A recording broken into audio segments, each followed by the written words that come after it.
Olha só, hoje em dia muita gente fala sobre viver de bolsa de valores, só que para você poder fazer isso vai ser necessário que você tome uma série de passos que são bem específicos. Hoje existe um grupo seleto de pessoas que têm a capacidade de viver de bolsa de valores, que são as pessoas que eu chamo de traders de elite. Eu quero te mostrar nesse vídeo quais são os passos que a gente deu para poder conquistar esse objetivo. Olha só. And I told my girl I'ma be up till the morning. Feeling like I'm 2-3 cause you know I'm zoning. Shawty got a wave, we been chilling by the ocean. Now I got a big drop top and I'm rolling. And I told my girl. Então, olha só, nessa primeira aula a gente está falando sobre o que seria um trade, o que é trade, como que você faz para trabalhar com isso, mais do que isso, como que eu vivo disso. Bom, day trade é uma forma de você poder fazer operações na bolsa de valores do mercado financeiro dentro do mesmo dia. A gente tem três, na verdade, modalidades que você pode trabalhar com a bolsa de valores, no caso, renda variável. A gente tem os investimentos feitos a curto prazo, a gente tem investimentos de médio prazo e de longo prazo. Quando a gente fala de curto prazo, a gente está falando realmente de curto prazo, a gente está falando de dia. Então, se eu abro uma operação agora de compra, eu tenho que vender no mesmo dia. Aí eu estou fazendo um day trade. E se eu estiver fazendo, por exemplo, uma operação hoje, comprar, sei lá, Petrobras, aproveitar que está barato, vou comprar Petrobras agora. Se eu vender amanhã, isso se chama swing trade. Se eu vender na semana que vem, se chama swing trade. Se eu vender no mês que vem, se chama ainda swing trade. Agora, se eu acreditar que a Petrobras vai deslanchar de novo e voltar para as altas que ela estava antes, e comprar e segurar essas ações, eu vou estar fazendo um trade por longo prazo, isso vai se chamar buy and hold. Eu vou comprar e vou segurar. Então, essas são as três modalidades de investimentos que a gente tem. E essa modalidade, no caso, ela fica dentro de uma janela. Então, o day trade fica dentro da janela do que a gente chama de pregão. O pregão nada mais é do que esse início e fim de um horário onde você pode fazer operações. Por exemplo, no day trade, aqui no mercado brasileiro futuro, normalmente a bolsa abre às 9 horas da manhã e fecha às 18 horas. Então, esse período se chama pregão. É a janela operacional onde você pode entrar, sair, comprar e fazer o que você quiser dentro da bolsa de valores. Quando fecha, então, se você segurar essa operação e fechar o mercado, você ainda estiver posicionado e passar para o próximo dia, você não vai estar fazendo um day trade, você vai estar fazendo um swing trade. Só que a vantagem de um trader de elite, que é o que você vai aprender ao longo da semana trader de elite lá em abril, é que um trader de elite ele tem uma avalanche de fontes de renda caindo na conta bancária dele. Ele sim vive de bolsa de valores e de day trading especificamente, mas todos os lucros e ganhos que ele tem com o day trade, ele pode reinvestir de outras formas. E ele pode, além disso, também abrir um leque de opções de locais para ele investir. Ele não precisa especificamente investir no mercado brasileiro de ações ou no mercado futuro brasileiro de mini índice e mini dólar.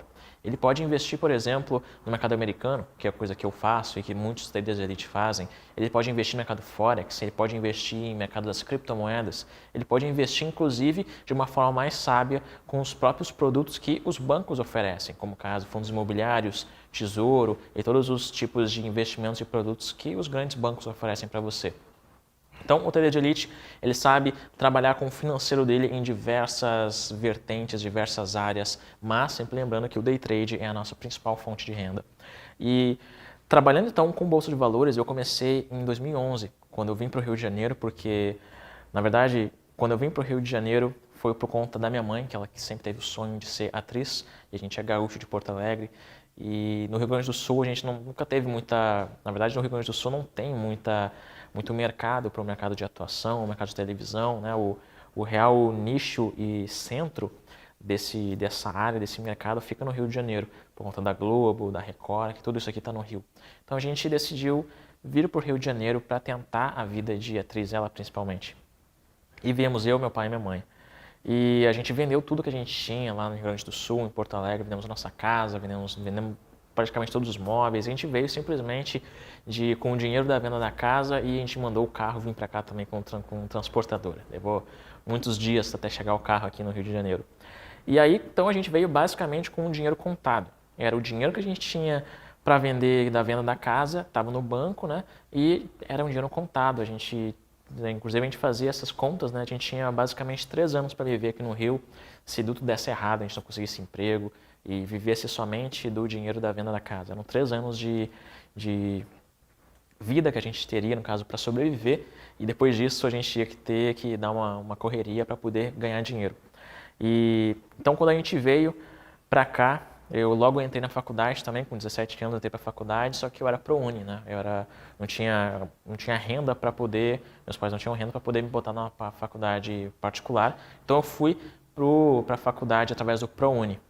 E lá eu estava em 7º lugar na lista de espera do ProUni, inclusive, porque eu não tinha uma nota muito boa no Enem e fiquei em 7º lugar na lista de espera e só depois que de alguns dias, algumas semanas, todos os 6 participantes, né, os 6 da fila que estavam na minha frente, não quiseram entrar para o curso, para a faculdade, por algum motivo, e eu lá em 7º lugar na fila de espera consegui entrar na faculdade.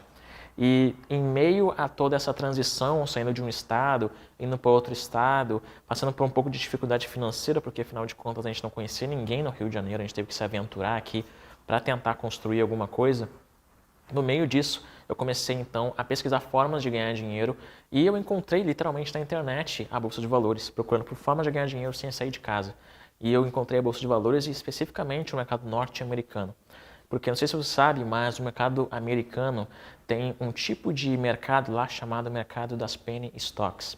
E o mercado das penny stocks nada mais é do que um mercado de ações. Só que é um mercado de ações onde as ações são listadas por um valor bem baixo, algo em torno de $1, $2. E para quem não tinha muito dinheiro, óbvio que a primeira coisa que eu pensei foi: como que eu faço para começar a ganhar dinheiro não tendo muito dinheiro e não sabendo de nada?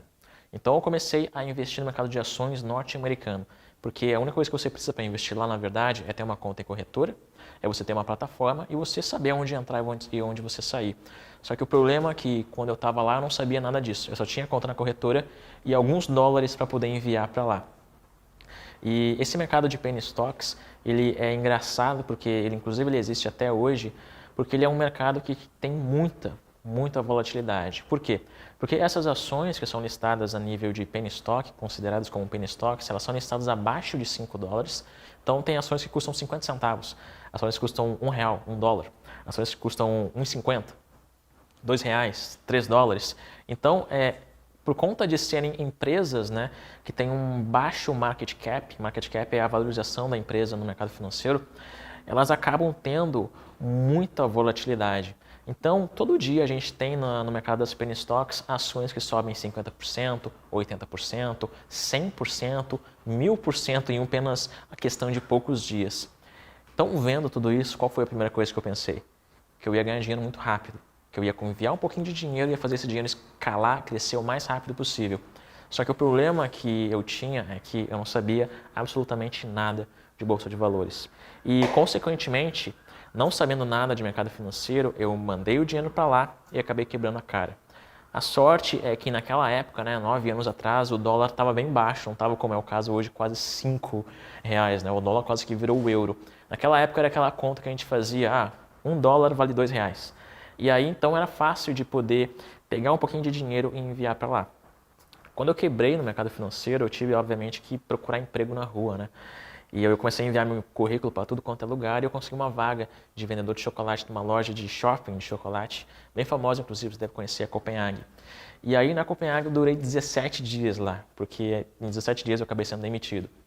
E talvez eu esteja contando a história muito rápida, mas a verdade é que eu fui demitido porque eu não queria ser aquele cara que faz tudo. Porque eu era um cara novo na loja, e, consequentemente, um cara novo era o cara que faz tudo. Eu fazia a limpeza, eu fazia o café, eu servia o café, eu fazia o chocolate, eu fazia a raspa do chocolate, fazia literalmente tudo. E sendo que eu fui contratado para ser vendedor, né? Na minha carteira eu estava estando como atendente. E conversando com o chefe, falando, pô, não é isso que eu fui contratado, eu quero fazer aquilo que realmente eu fui contratado, que é ser atendente, ser vendedor, vender chocolate, não fui contratado para fazer limpeza, nem fazer café, nem cuidar do estoque, nem nada disso. E aí então, obviamente que indo contra as ordens do chefe, eu acabei durando 17 dias, até que eu fui demitido, desligado da empresa, e a sorte é que, como eles me demitiram, eles tiveram que me pagar um dinheiro, né? Porque se é você que pede demissão, você não tem dinheiro a nada. Se eles que te demitem, você que ganha alguma coisa. E só que o engraçado é que quando eu fui demitido, eu tinha já um pressentimento que quando eu chegasse lá para receber as contas, que eles iam querer me dar um pouco menos do que eu tinha direito, né, de férias adiantadas, toda aquela coisa. E sorte minha que eu fui pesquisar na internet e eu encontrei um site que você coloca lá a data de onde você começou o emprego, até a data de onde você foi desligado, né, você foi demitido, e ele te dá ali uma soma, já soma automaticamente para você. Então eu já fui com o dinheiro certo, uma ideia do quanto que eu deveria receber, chegando lá eu recebi basicamente metade. E aí na briga vai, briga vem, acabaram pagando tudo, só que ainda assim esse tudo, né, 17 dias não dá muita grana. E ainda assim eu tive que pedir dinheiro emprestado para minha mãe. E aí pedindo dinheiro emprestado para minha mãe eu consegui voltar para o mercado financeiro. E só que isso tudo acabou me mostrando que falta de conhecimento faz você perder dinheiro. Não importa o quanto dinheiro você tenha. Não importa se você tem pouco, se você tem 1 milhão, se você tem 10 milhões. Se você não souber o que você vai fazer com o seu dinheiro que você vai enviar para a corretora, você vai perder.